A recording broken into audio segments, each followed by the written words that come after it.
It is official, everybody. The Houston Texans are back in the NFL playoffs. They are a very dangerous team. Nobody wants to play them now that they are in the playoffs. The season is over.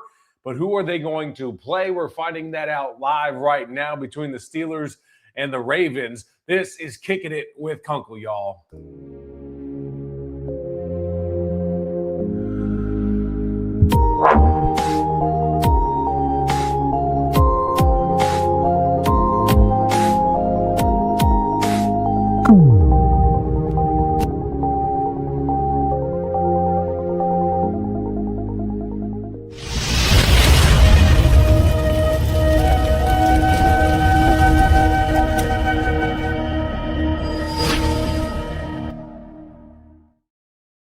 Man, what a season for the Texans. I think coming into the season, I'll tell you exactly what I thought. I thought they would be right where they are, kind of. So I took the over on 9.5 wins in Vegas, crushed that with 12 wins. That was no problem. It was a little iffy at one point, but this is exactly where I thought they would be in the playoffs with 12 wins. I never thought, though, in a million years that if the Texans had 12 wins throughout the NFL season, they wouldn't win the AFC South. Shout out to the Jaguars. Hell of a season by them to get 13 wins, to win the division for the third time in their illustrious history. But the Texans, make no mistake about it, nobody in the NFL wants to face the Houston Texans. The offense seemingly getting better. I don't think they've figured it out. I don't think they're going to figure it out. I think this offense is what it is. I put out a Kicking It with Kunkel Daddy Daycare version about what I think this offense is, and it's a blip offense. And they're going to take on either the Steelers or the Ravens. And what I mean, by the way, a blip offense is that they have blips of good throughout a game. There's just too much talent offensively for them to not be good at any point. They're going to have some sort of good plays, but they haven't had enough of them throughout the season to have a really good offense, even though the offense scored the most points in a season in franchise history. Albeit an extra game. The game has changed. Still a great stat for Nick Caley to bring into the office in the offseason and say, hey, greatest offense this franchise has ever seen. Obviously, I deserve to be back. That is a conversation for a different day. Right now, we are locked in on this Steelers-Ravens game because the winner will host the Houston Texans. Personally, I think you want to play the Steelers. Aaron Rodgers is old. He's washed up. They have almost no talent on the outside, at the wide receiver position. Even their running back position isn't very good. They're just not a very good football team. And I think the Ravens are going to win. They're up 10-3 right now with 3 minutes to go in the second half. So I ask you, who do you guys want to play? Do you want to beat the big bad wolf in Lamar Jackson and the Ravens? And don't get it twisted. You beat them earlier this year, but that was not this Ravens team. This is a very different Ravens team. I don't think this is the Ravens team of last year or the year before that took care of the Texans, but I do think this is certainly a better team than they were earlier in the season when you beat them. They were bad. So I'm going to show you what the playoff bracket looks like as we sit here live on Kicking It with Kunkel, which, by the way, how dare I? Shout out to Socorro Tequila, sponsor of the show.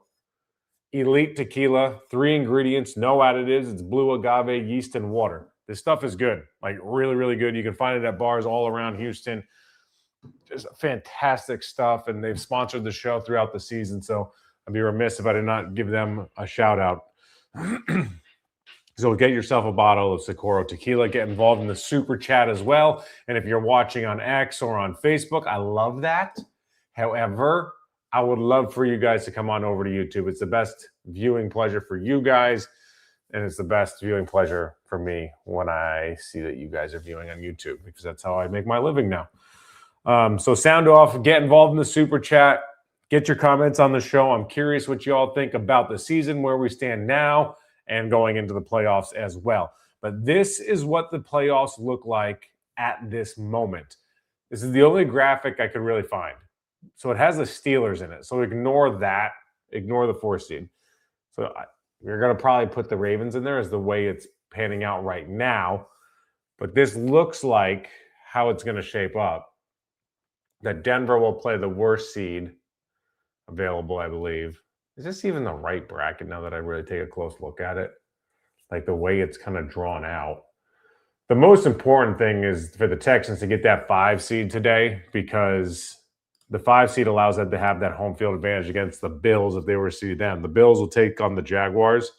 Jaguars, obviously the favorite. I don't know if they're the favorite. Have the spreads come out? Let's see.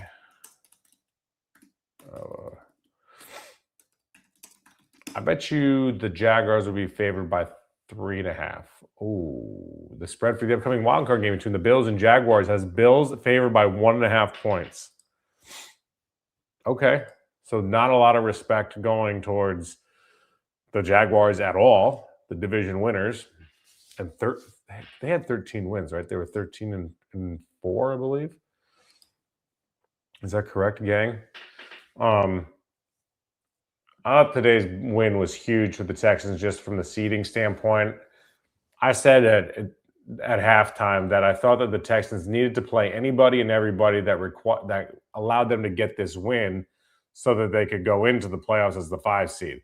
They benched probably a couple more guys coming out of the locker room than I thought they should. I really would have liked to see CJ play a series or two just to get ahead of the Colts by more than one score. It wasn't necessary, so they literally did what I asked them to do, just win the game no matter how they did it. So whatever.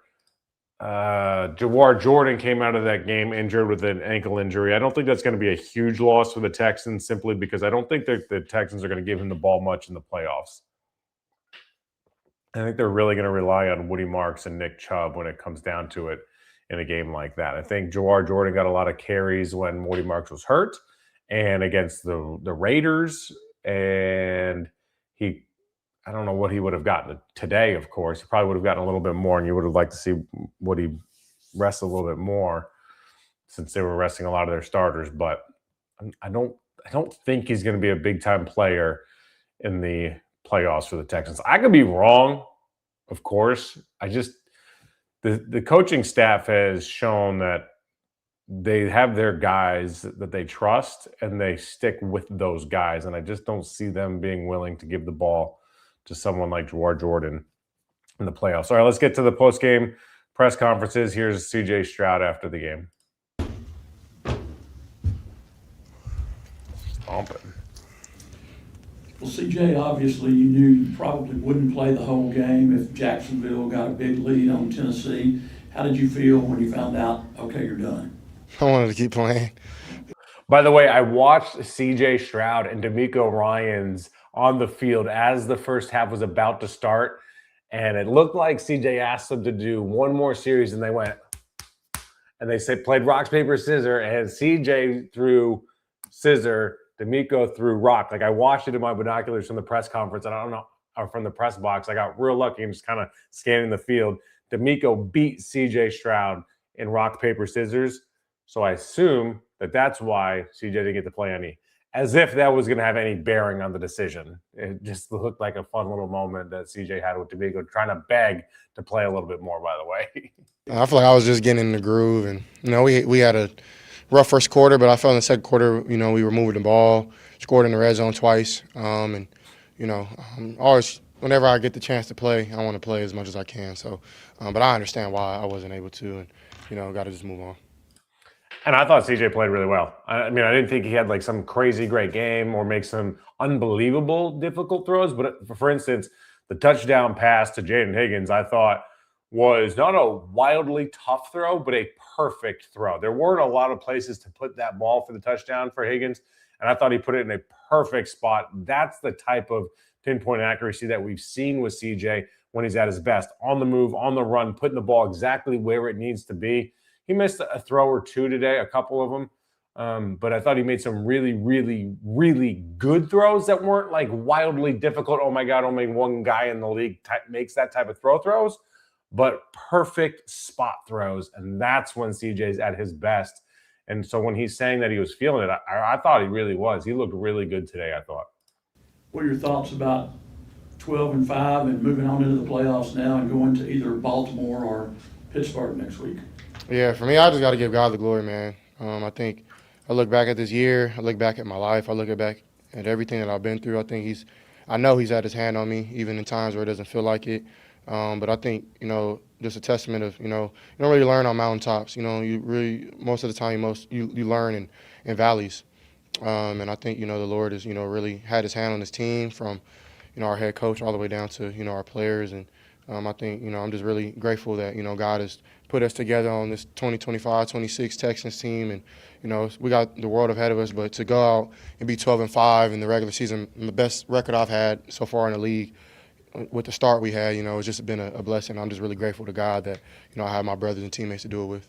Well, talking about that, do you not feel like that the testimony that you and DeMeco and all the players are giving, that I know everybody says, oh, God doesn't care about football, but that he is blessing you guys because of the testimony that you're giving this season? I think this is such a good answer from CJ Stroud. I love this answer because, in my opinion, God doesn't care who wins the football game. Like, is it going to be the Texans or the Colts? But he's aware of the game going on.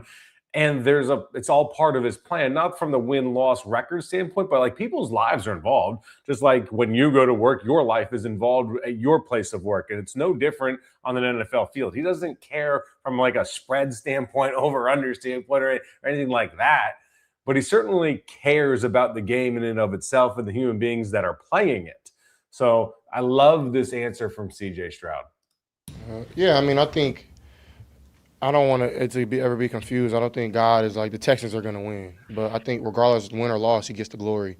And that's up to us, and that's just worship. And I think, him giving us our talents, our abilities, and these jobs, he's more than worthy of all the worship. And that's just really why we do what we do. It's not because we want favor from the Lord, even though, that would be nice. But I think, in my opinion, you don't just get favor from the Lord because you just give him glory, but he deserves it, and he's worthy of it. And I look back on my life, he's been faithful. But yeah, it's just not because we all follow Jesus that we just win every game. But regardless, and I think it shows the world when you lose and you do not doing well, how you profess your faith, or you go about your life when things aren't going great, is the testimony and really the testament of your faith and your journey and your witness to everybody else. Man, I'm going to post that clip later to social media. Find me on X. You can find me on TikTok and Instagram. I think that is such a good answer because obviously everyone thanks the Lord when they're winning. And to be fair, you're not interviewed afterwards when you lose. Like, you're at the podium, but not on the field like when we always see it.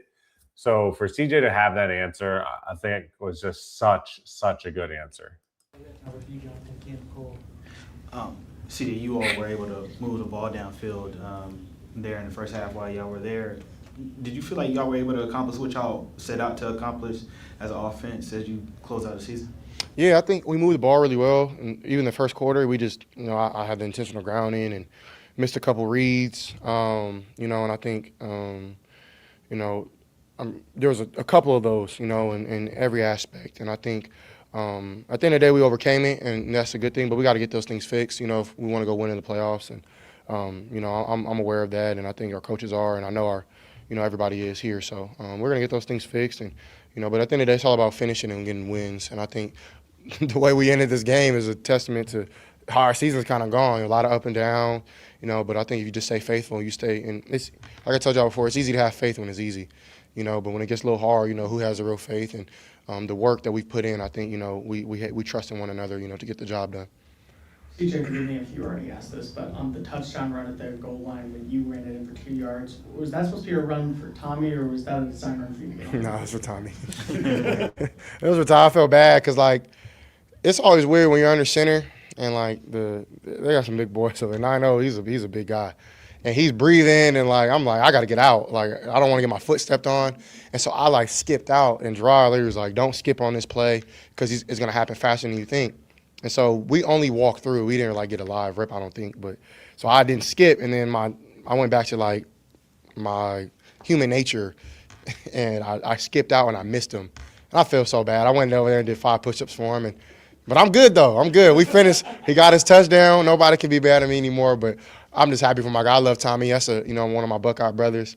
I've known Tommy since I was 18 years old. So he's a great player, but also a great human. I'm just really happy to see him really prevail in this league and have great seasons back to back.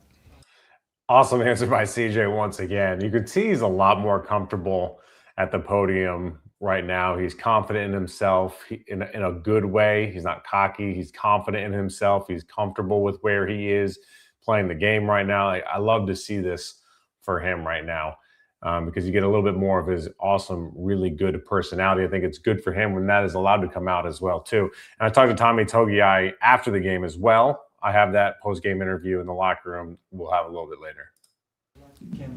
Hey, CJ, I know you kind of answered it before, how this game is almost like the season, right? The way it ended on a high note after kind of starting rocky. How do you feel about going into the playoffs as a team this year as opposed to your first 2 years? How much more experience do you feel? Yeah, I feel great. I think I was telling Evan Washburn out there, just the experience that we do have from me having a little more experience to our defense, our offense, our special teams, our coaches, our front office, everybody. We know what it takes to win these games, and I mean that's just a really, really solid execution plan and executing the little things, because everybody thinks you go to the playoffs you got to do all the extraordinary stuff, but it's really the ordinary. The team that does the ordinary stuff better than the other team wins. And so I think for me, I got to just take completions, take care of the ball, and I think when we look at the end of the game, whenever we play, we'll see our result and see what happens there. See, what do you think about with this team, just kind of overall, to be able to go on a 9-game winning streak and finish the way you all have been able to do? What does that really say about you guys overall as a team and what you all hope to be in the playoffs? Yeah, I think when we don't get in our own way, even though every game somehow, some way, that's going to happen and on both sides of the ball. But I think when you look at how we're built, roster to coaches to scheme, we're built tough. And I think you look at and here you got Swarm and relentless, and I think that's what we try.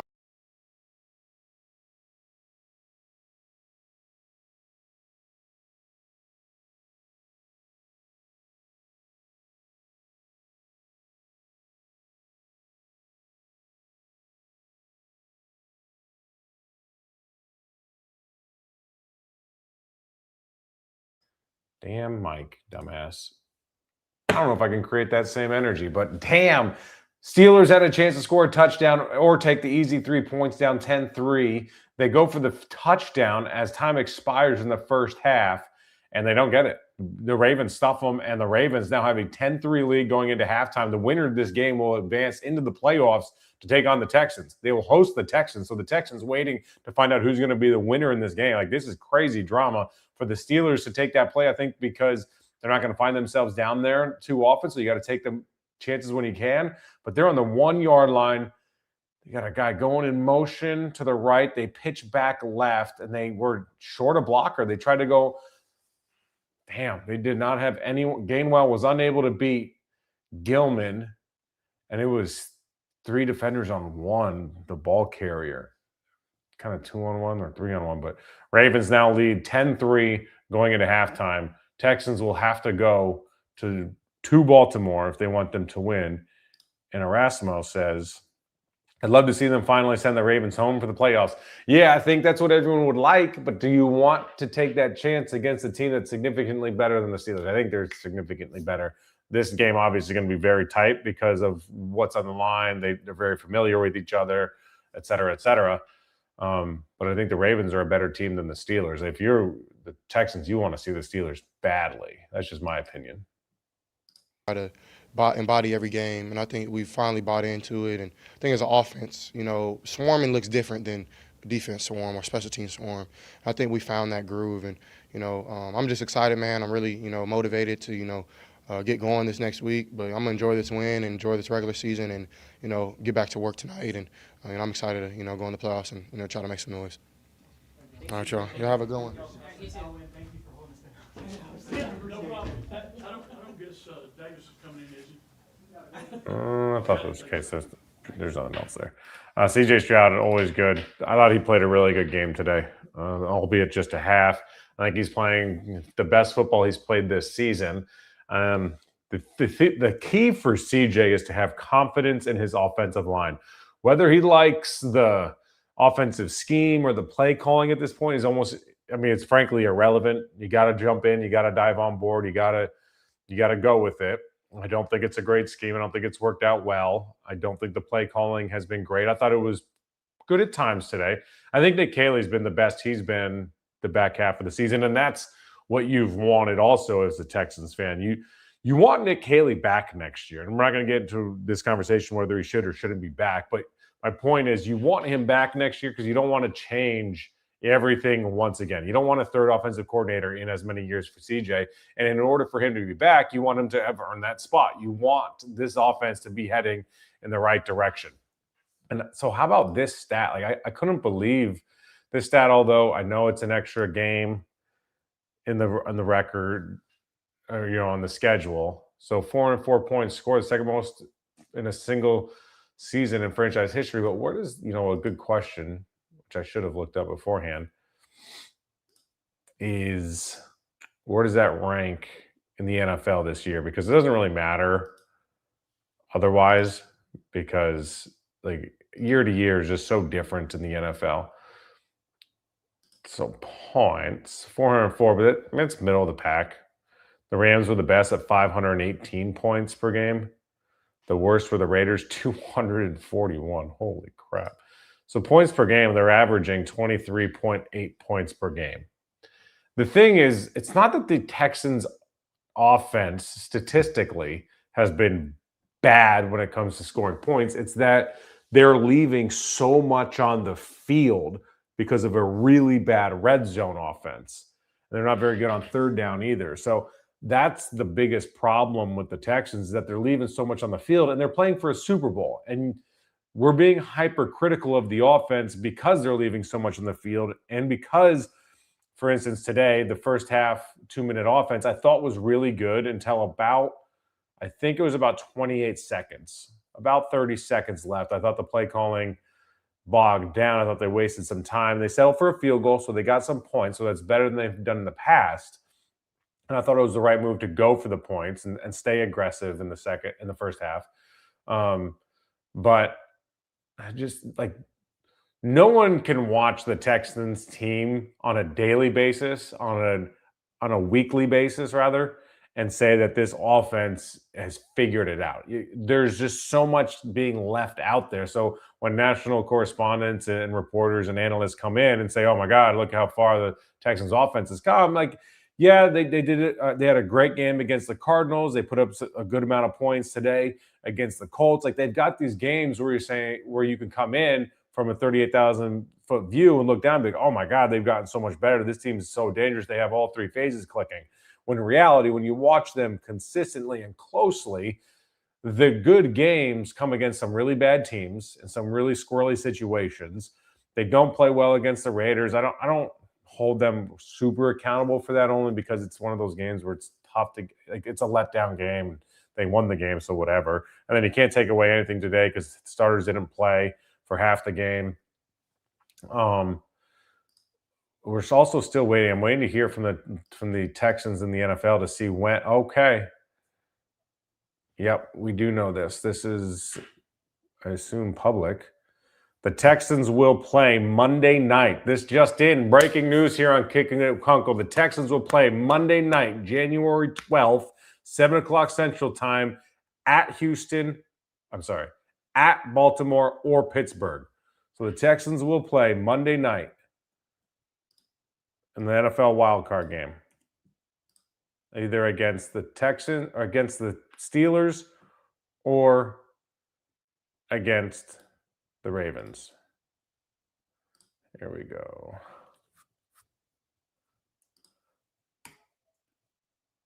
Let's put that on X for everybody. So there we go. We're going to try to do something. Remember, we did that show at Easy's. I don't know if anybody came out with me and Paul.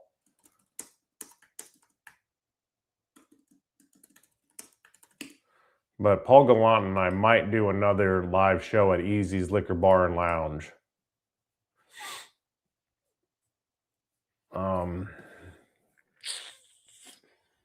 Steelers sucks, says Tony Yayo. And Panthers sucks too. The QB is too little. I mean, I don't think he's too little, but whatever. I'm not going to get into all that right now. So Monday night, the Texans will play the NFL wildcard game. It is a matter of whether it will be in Pittsburgh or in Baltimore, but that is officially official. It's good to have that on the docket. It's nice to avoid that Saturday 3:30 Texans Invitational, right?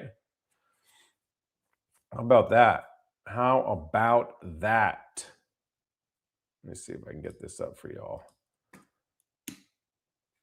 So there you go. For some of you that are watching and can't hear, for whatever weird reason that might be, there you go. Breaking news.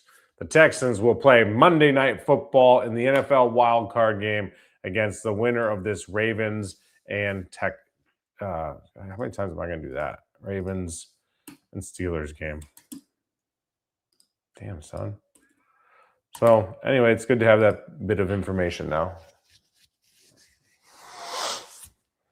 Okay, 7 o'clock Eastern. All right, let's go listen to DeMeco Ryans. All right. First off, just as always for me, like what an awesome game. But it's all glory and praise goes to our Lord and Savior Jesus Christ. Just thankful for such a incredible regular season. Our guys were able to accomplish a lot of great things, no matter how dim it looked to start the season. Just proud of our guys for continuing to battle every single week, finding a way to win games, and to now, finish on a high note, winning here versus a really good team. Really proud of our guys. DeMeco, did you find yourself at all during the game paying attention to the score of the Jacksonville game, and what went into when you decided to take your players out? Of course, I saw the score of the game, and Jacksonville was up, so we got a few guys out. That's the whole thing about, everybody's talking about resting starters. It's hard to take everybody out. You only get 48 guys to go play on game day, so it's hard to take everybody out. But when we saw, where they were in that game and they were up at a pretty big lead, so pulled out selected guys when I could. Nico, when you look at Tommy and the way that everyone, the coaching staff and the locker room has talked about him and how he's been a quiet, unsung hero for this defensive line, how excited was it to see him get on the last play of the regular season and touchdown? Yeah, there was a huge moment for our team, fitting way to end the game. Thought we would get Tommy. I told him on Friday, the team is going to go crazy when Tommy scores a touchdown. So we thought he's going to get in. Earlier in the game, he did it, but to close it out the way he did, getting in the end zone, that's why you saw our entire sideline running down, celebrating with Tommy. Fitting for a guy who does everything the right way. Everything you ask a guy to do, he's a coach's dream. He's always in the right place, always doing what you ask him to do, and very cool way for him to have that clutch moment and end the game with a touchdown. Coach, can you talk about, you mentioned you pulled out several players and Davis Mills came in and really sort of closed it out. That, to me, that sort of added a crown to his, what he did for those 3 games when CJ was out, and then several other backup players. But they sort of held the fort down just to keep that game where you could win it at the end. Hey, Tony, I want to hit on this real quick. Steelers threw away 3 points at half. Obviously they don't trust their offense to get down to the red zone again to get a touchdown, so they wanted to take that opportunity. But they definitely threw away the opportunity to get some points before half, so that'd make it 10-6. They still would have to get a touchdown, albeit the touchdown would give them the lead, but they would still need a touchdown. And the way the offense is playing, which sucks, obviously they don't believe in it. Davis, went in there. I know we were a little bit ahead of the 2-minute warning there at the end, and I told the guys it's time for a little Mills magic. That's what he's done before. We've seen him, lead our team to victory there in 2-minute situations. So everyone was calm in the moment, understanding that we knew Davis would be able to make the plays to get us down. We wanted to get in range there to hit the field goal, and Davis did exactly that. We threw the ball, ran the ball, whatever we needed to do to gain yards. Davis was able to execute the offense in such a great manner to put us in position to win the game. Well, DeMeco, I know certainly you would have loved to have had a game that didn't come down to the very end like this, but then again, on the other side of that coin, how much does it help you with a back-and-forth game like this, getting ready for the playoffs, knowing how tight those playoff games are going to be? As I told our guys after the game, we've been in all sorts of games, you name it. And what I'm most proud of is our guys find a way to finish, no matter if it's like it was today in that fashion where you need a drive at the end, the 2 minute, you need to close it out, hey, we can go do that. We're not shying away from any of those moments. That's the game of football. And you're never just going to line up and just blow everybody out. That's not realistic, but you got to persevere. No matter how it looks, you keep persevering, you keep making winning plays throughout the game, and you'll end up on top. Have wanted to see consistency from the offense coming into this week. How did you like how they performed there in the first half, the first team in particular, in the first half? Yeah, I thought how many points did we have? Yeah, we had over 30 points. Again, I thought our offense did enough to get us down, score points. Just shout out to Amy. We can't be where we are right now without Amy and what he's been capable of doing. Right, to hit 6 field goals today, tied for his career high, tied for most field goals in NFL history in a season. Like a lot of times I tell our guy, you take for granted when you have such a great kicker who's able to secure you points, right? Even if things don't go your way in the red zone, you want to score touchdowns every single drive, but it doesn't happen. You get in range, and you got a sure-footed kicker who can make those points. And we're so thankful for Emi and how he consistently has performed throughout this entire year. Hey, DeMeco, what's the mindset now as you guys get ready for the playoffs and going in as a wild card team? How do things kind of shift at this point? Yeah, nothing shifts for us is when it comes to our mindset. Our mindset never changes. We don't turn it up because we're in the playoffs. We continue to grind out, put the work in, do what we have to do to practice really well throughout the week, no matter who our opponent is. We got to have a great week of practice, and that shows up, whenever that game is, how we work throughout the week, it'll show up then. So our process, our mindset doesn't change. DeMeco, when you don't have a guy like Nico out there, it's sometimes a little bit more challenging to get the ball spread out. But how pleased were you when it came to Xavier, Jalen, and Jaden stepping up with that? All the guys did a great job at the receiver position when they had their number call. Like all the guys did a great job catching the football, running after catch, making some plays. Hutch made a play. Higg was able to get a touchdown for us. Dalton, man, what a one-handed catch he made on third down. So multiple guys stepped up and made plays for us. Apologies if you've already explained it, but with the CJ rushing touchdown in the second quarter, was the goal to get Tommy the ball on that play? The goal was to score, baby. Touchdown. Wow. We all now know that it was CJ messed the play up, as he admitted. Kind of a funny moment when CJ talked about it.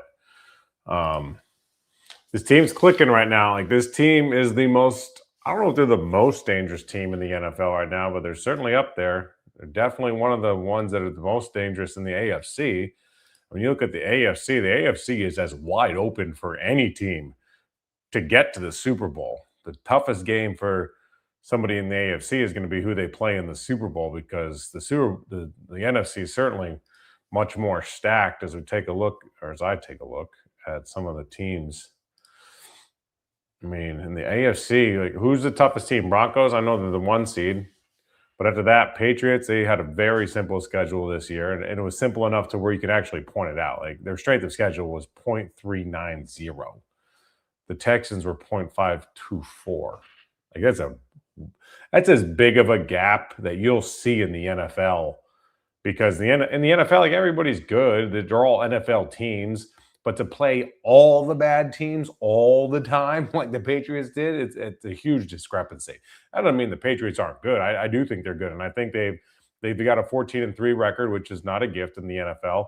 Like, I talked to you and said that about the Jaguars as well with their 13 wins, and I think the Patriots have also kind of earned and kind of grown with that 14 wins and are playing with the swag of a 14-win team, no matter how it's come about. So you got Broncos, Patriots, Jaguars, probably the Ravens, Bills, and Chargers. None of those teams are unbeatable. I think going to Denver will not be easy.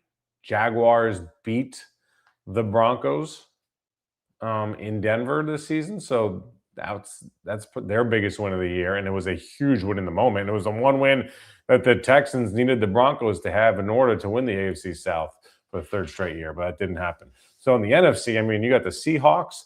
I don't know how y'all feel about the Bears. I'm not convinced, but Seahawks, very good football team. Eagles, who knows what they do in the playoffs. I'm not a believer of a team being able to, quote, turn it on when the playoffs roll around. You are what you are. Panthers under 500, 8-9. But then, like, as a wild card team, you have the 49ers and you have the Packers. The Packers without Micah Parsons sucks. But Seahawks, whoever gets there obviously is going to earn their chops out of the NFC. And I think whoever gets there, obviously, for the AFC earns their chops, no doubt about it. But, I mean, it's an easier path for somebody to get through the AFC because there's some teams that just aren't very good. The Bills 12-5, and it's Josh Allen, and that's why I think it was so big, so big for the Texans to get the 5 seed, so that they don't have to go to Buffalo. We've seen the Bills play in Houston. Doesn't go too well for them. Doesn't go too well for them at all. After the game, got to talk to Tommy Togiai. Let's listen to him because he's such a good interview. I mean, it worked out how it was supposed to. It's God's will right there. And then you see how the very last play ended. I got to the end zone somehow. When's the last time you were in the end zone? Was it Idaho High School? Who's the best quarterback in the AFC, Tony? Yeah, high school was last What time. position did you play? And how did you I was in a fullback position. I don't know if I ever actually scored on offense. I scored on defense, though, but I never scored on offense, I'm sure you've done it. Could you just take me through your touchdown? And by the way, Jaden was very impressed with your celebration. Yeah, right there, we call it rugby because, there's lateral in the very last play of the game. So I was just kind of tracking the ball and where the guys were at on the field. And, the ball just popped right to me, took it, and I was like, shoot, I got to go score. I got to go score right here. Tommy, what has this season meant to you individually?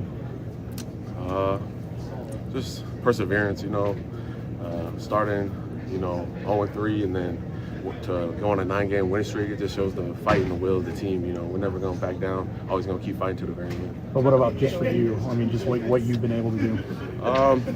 I think just, my trust in my faith, because in God, if I wasn't, He wasn't allowing me to bless me with these abilities, and my mindset every day and my routine that I keep going and just trusting in Him and then believing in myself and my teammates, go out there every day, keep going. Tell me if it's the Ravens matchup with Lamar Jackson. If it is them, it don't. I think it don't really matter who we play. It's always going to be about us, how we execute. So, at the end of the day, it's always going to be what are we doing on our side, offense and defensively, for our team. So, looking forward to whoever got to go play. Hey Tony, can you just talk about the way you guys started defensively compared with the way it ended? Of the game? Yeah. Yeah. Definitely not the start we wanted to. Definitely some plays out there that we want back for sure. But I think guys, like I said before, we stuck in there, fought to the very end, and got stops when we needed to, and then how we're supposed to do it, how we got the end. Having said that, what sticks out from this game that maybe you guys as a team are thinking, okay, we can't allow this starting next week? Just everyone being on top of their job and, communication-wise and executing their job, everyone really buying into what they got to do individually and then together. I think once we do that, everyone will be just trending upwards. How did you ending up in the backfield come to fruition? They come to you? Did you beg and plead? They came to me start of the week and they're like, hey, you ever played offense before? And I was like, yeah, in high school I played a little fullback and stuff like that, but I was like, I never, just blocking and stuff like that. And then just kept going through the week, and then but when it's Thursday, Friday hit, they're like, we're putting it in. So I was like, oh man, I was just excited to be able to have the opportunity, honestly. Why you? Of anybody? I'm not sure. I couldn't tell you that. They just picked me, and I was excited, and I was like, yeah, I'm willing to go do whatever for the team, man. Do other guys get jealous when they see that? Nah, I don't think so. I think everyone came to be like, we're excited, you better go score if you get the opportunity. And then shoot, we didn't have it on offense, have it on defense, so it's still scoring. It's all good. It's kind of cool that it was Tommy to get that offensive opportunity. And some guys were like, yo, what the hell? And I wonder why. We'll talk to the coaches this week. Why Tommy out of all the guys? It seems like his star is just extremely bright this year, and he's had a hell of a season, and it's been fun to watch. Another great interview after the game, as always, is Will Anderson Jr. 9 in a row. Steelers now got the ball inside the 10-yard line of the Ravens. We're in the second half now. The Steelers are down by a touchdown. So you remember they gave up they forewent the 3 points before the half, trying to tie the game up. And it looks like, man, it's old to old. It's Aaron Rodgers to Adam Thielen. What a seam throw. Right over the defenders. Golly, that's a great ball by Aaron Rodgers. He's missed a lot of throws tonight, and he's looked slow, but damn, that's a tough throw. It's a great throw. So Steelers trying to tie this game up. Wins for the second time in franchise history. What's it feel like to be heading into the playoffs with that kind of momentum? Man, it's a blessing, man. I just say, man, God's favor has been upon this team. I think it's just the unwavering faith that everybody has on this team, man, to know that we're doing it for God, and man, we're just trying to do something special for this city. But you talk about the perseverance from this team, started from where we started at to now, and everybody just coming in as a collective and building those bonds, getting better each week, trusting each other, and going out on the field and having fun, man. That's all you can.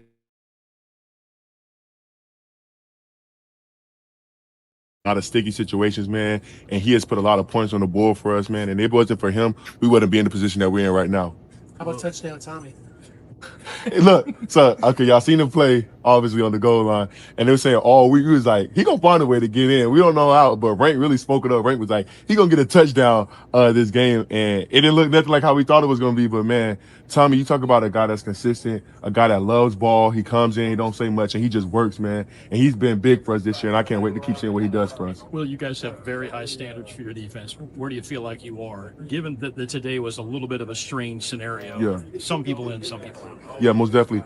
I think the standard that we have on our team and our defense is like, it doesn't matter who's in the game. You know, and for us, the standard is the standard. No matter if you're 1, 2, you're all alphas. We're all here. We're all belong in the league. So when you get in the game, it's your responsibility to pick up where that person's off. And so that's the type of standard that we have here at the Texans, man. But at the end of the day, nobody's going to play a perfect game. Nobody's going to go out there and make all the plays. Mistakes happen. We come back on the sideline, get it fixed, and go back out there and ball. And I think that's what makes our team and our defense special is that, man, like, hey, we're not going to shoot you down for messing up. We're not going to make you look bad for messing up. We got your back, dog. So whatever happens, man, keep playing, next play. And Petrie always say, what's next? And I love that phrase, like, what's next? Okay, you mess up. You miss a tackle. You miss an alignment. So what? What's next? And I think that's what's been moving our team in the right direction of that right mentality that we have. All right, ladies and gentlemen, here we go. Steelers in the same position as they were right before halftime. It is 10-3. They're down 7 points, 4th and 1. If they kick the field goal before halftime, it would be 10-6 now. A field goal would make it 10-9. So this is my point where they still needed a touchdown. They run a tush push with what looked like a tight end. I couldn't see who it was. And the officials running in, mark it a first down. Oh, it is taking every ounce that the Steelers have to get this touchdown. A nice sidestep by 83 to get that first down for the Steelers. So the Steelers now need about 1.5 foot, it looks like. Looks like he's going to be marked inside the 1 yard line. Kyle Hamilton hurt for the Ravens. Safety getting carted off the field. Hate to see that, but yeah, I mean, flag on the play as they ran that play again. So Steelers ruled a touchdown. It's ruled a touchdown, but there is a flag on the play. Let's see what the flag is. As of now, they're an extra point away from tying this game up with 8:16 to go in the third quarter. And it's offsides defense. The touchdown will stand. So the Steelers are now an extra point away. This is what the NFL wanted. The NFL wanted all this drama. Holy smokes. Oh, Cam Hayward's brother's 83? All right.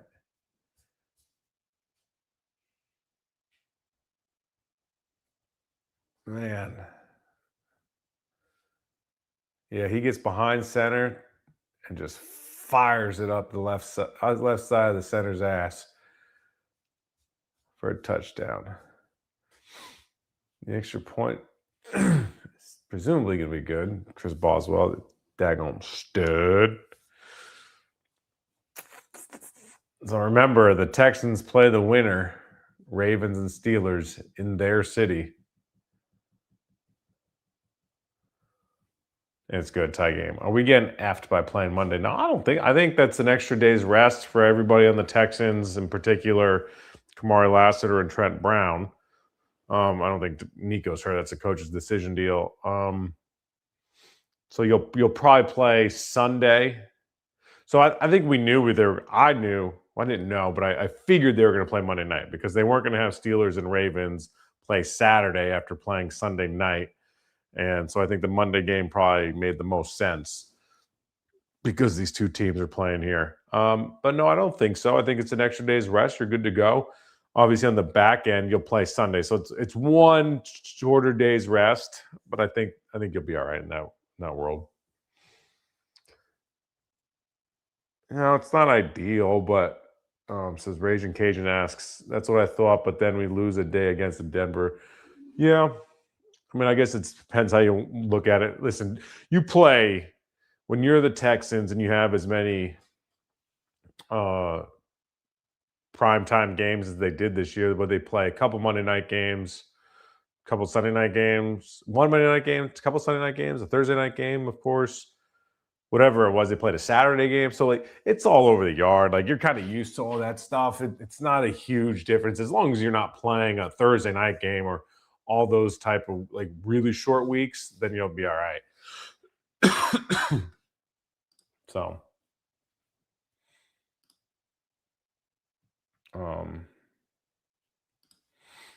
anyway, it's kind of where we sit right now. Let's listen to Kaimi Fairbairn. Not the most exciting interview.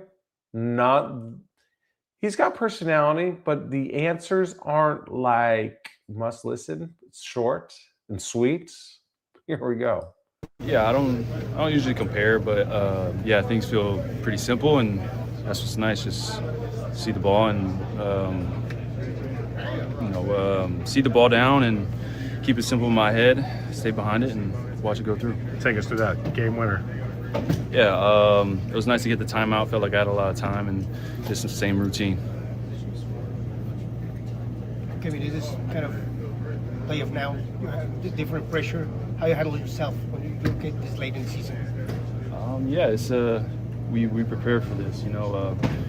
Regardless of the situation, time on the board, score of the game, we operate the same, and that's at a high level. This offense and this team relies on you a lot. Do you like that pressure? Do you care? Do you even think about it? Not really. I just go out and, whenever my number's called, go out and execute. 44 field goals for the season, tying David Akers.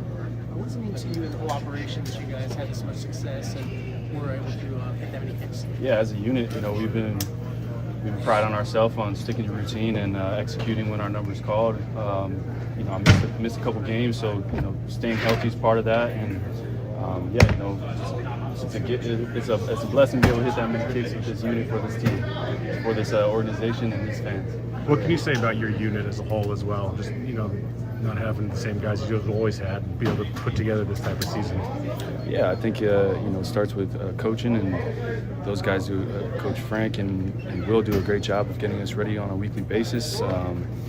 And he demands a lot from us, and we demand a lot from each other. So, we got a great unit.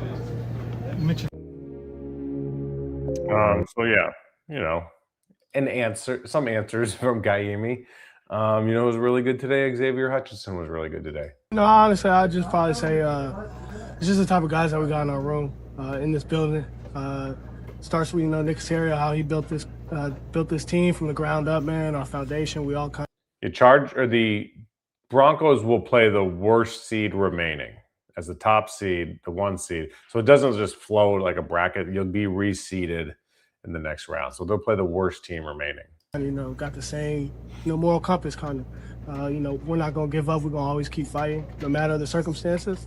And I felt like, today was like a classic example of who we are as a team.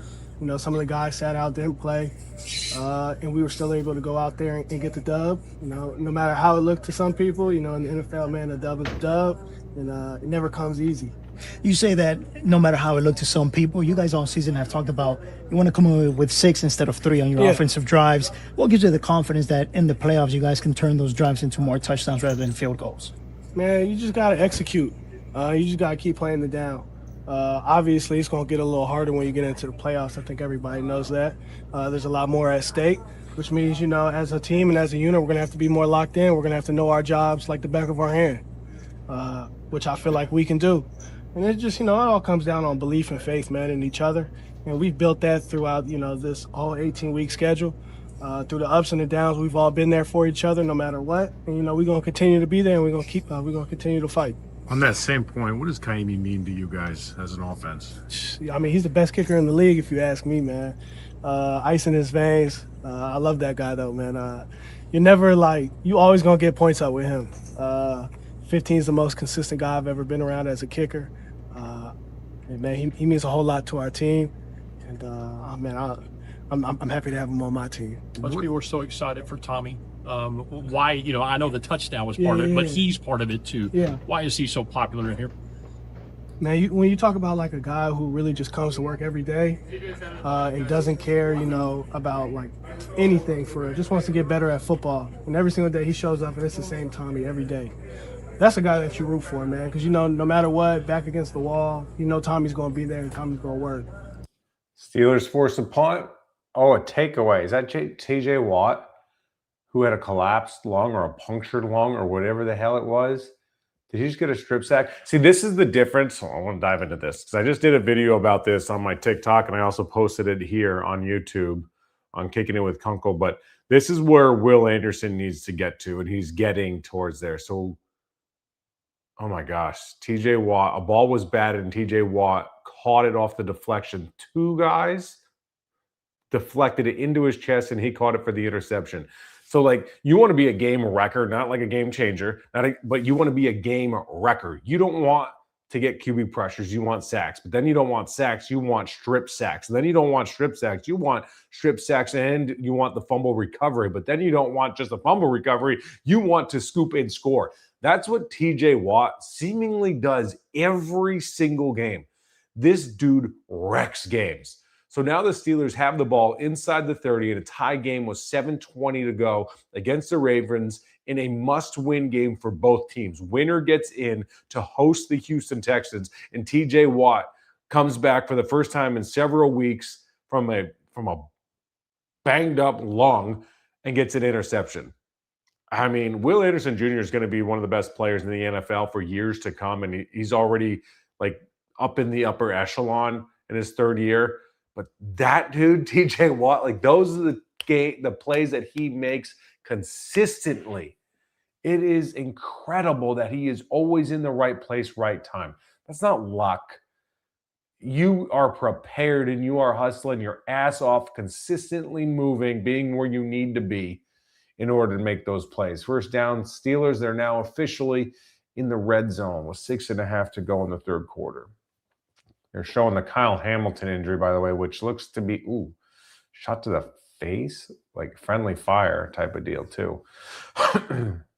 Yeah. So, wow, huge play for the Steelers. I will say the one thing you don't love if you're the Texans playing the Steelers is T.J. Watt and their ability to get after the quarterback, because that means the Texans' offensive line is going to have to be on their P's and Q's, if you will. It's funny because I was, what would that have been, Thursday. He was stretching. And I swear to you, every time we go out there for practice, he's the first one out there doing this same little 5 stretches he does. I told Tommy he made me feel like I'm lazy. Sometimes he be beating me out there, and sometimes I don't even do it at all. So I told Tommy, man, he makes me want to be a better human being, man, and a better football player. But Tommy's the rock. Tommy's the foundation. It's guys like Tommy that keep this thing afloat. You guys have won 9 in a row, so it maybe seems obvious, but how do you feel like this team is heading into the playoffs? Man, we're hot. We're hot, and that's exactly what you want to be. Right when you get to the playoffs towards the end of the year, you want to play your best football. I still feel like we probably still haven't played our best football, but damn, we're looking good, though. I'll tell you that. And we just got to continue, clean up a few things here and there. Can't really. Oh, not to mention Alex Highsmith on the opposite end of the of T.J. Watt. It's a hell of a pass rush duo. Fight ourselves, on the foot, man. And but man, I feel like we're a dangerous team. I think everybody in this building has that belief and that faith that we're a dangerous team. We gonna just keep going one game at a time. How has this offense changed, if it has changed from the beginning of the season? You said how's it changed? How's the offense changed, if it has changed? Man, honestly, I just think everybody has a better understanding of our offense and what we want to get done. And I think everybody has bought into, really, it's not going to be pretty every time. I mean, you're in the NFL. You're not always going to have the best play called up. You're not always going to have, the best whatever called up. But it's about how you approach it each down. And I feel like that's how we've done it. And I feel like we've succeeded in that. Really all the outside noise of, how people view our offense is, for them. But here in this building, we know what our offense can do. We got complete faith in everybody who lines up. And we're going to continue to fight. We're going to continue to play hard. And we're going to continue to make plays.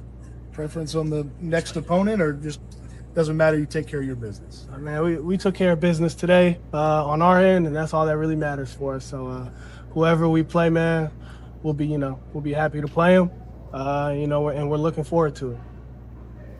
Yes, sir.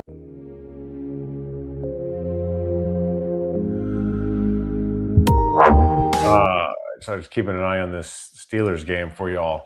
So right now we got 3rd and 2. Tie ball game, 4:30 to go. Rodgers drops back to pass, steps up in the pocket, throws, air mails his wide receiver. So now this time, you would think the Steelers would take the points. Tie ball game. In the 3rd quarter, you take the points. You've proven that you've gotten down here a couple extra times, albeit a short field due to the TJ Watt reception. I'm tired. What other post-game interviews I got for y'all? I think here's James. Keeping us going so we can go out there and win games. Do you feel like you're kind of finding your groove late in the season? For sure, yeah. Definitely. How excited are you to be in the playoffs for the first time? Yeah, very excited. Very excited. That's what we expected too. So, you're very excited, but that's what our organization expects every year. Have you been told anything about the playoffs? I know it literally just happened, but have you talked to guys about what the playoffs are like once you guys did clinch? Yeah, no, not really, honestly. I think kind of like that next game mentality. Of course, the intensity goes up a little bit, but I think, we do a good job of, taking one game at a time already. What did you think of Tommy at the end there? That was awesome. Got in the end zone and threw up his celebration. That was awesome. He can run a little bit, can't he? For sure, he can. He could definitely run. You seen he was actually in a play on offense this game too. Yeah. The play that CJ scored. Is Tommy supposed to get that ball on the play that CJ scored? Yeah, I can't even disclose that. I don't know. It was funny how the younger guys were all afraid to say what that play call was supposed to be, and then the veterans just he was supposed to get the ball. Whether who was supposed to get it, I just know CJ scored. So you can take us through your touchdown. Yeah, it was just a keeper to the left, and I'm just screaming across the field, and I seen that the flat guy was kind of covered, so I'm basically the winner, and CJ threw a great ball. How have you seen this offense change or evolve throughout the season? I think just making plays. At the end of the day, it just comes down to making plays when they're there. It's not like a secret formula or anything that we're going out trying anything new. It's just when the plays are there, we go out there and make them, and we win. See, 9 in a row, 12 wins, only second time that's happened. Last time was 2012. Just as a team, your achievements in the regular season, what do you think about how you guys got? Yeah, I think it was a great regular season, and we're gonna catapult our way into the postseason and look to continue to go out there and play Texans football. If it's Ravens or the Steelers, how do you guys look at the matchups? Yeah, I don't know anything about that now because we haven't scouted them yet. But I think at the end of the day, we're always just trying to play the best version of our game. Obviously, you're going to approach it the same. All right. So anyway, Texans wrap up their season. They're one of the most dangerous teams, if not the most dangerous team in the AFC right now. AFC is wide open. I'm going to let you know what we end up doing for that Monday night game. I'm going to try to do a special show, and we might do it at Easy's Liquor Lounge in the Heights. I will let you know if me and Paul Gallant team up for that. Hit him up. Let him know. Although he said he'll do it. I got to figure out some of my life in order for that to happen. All right. I got to go, y'all. Peace.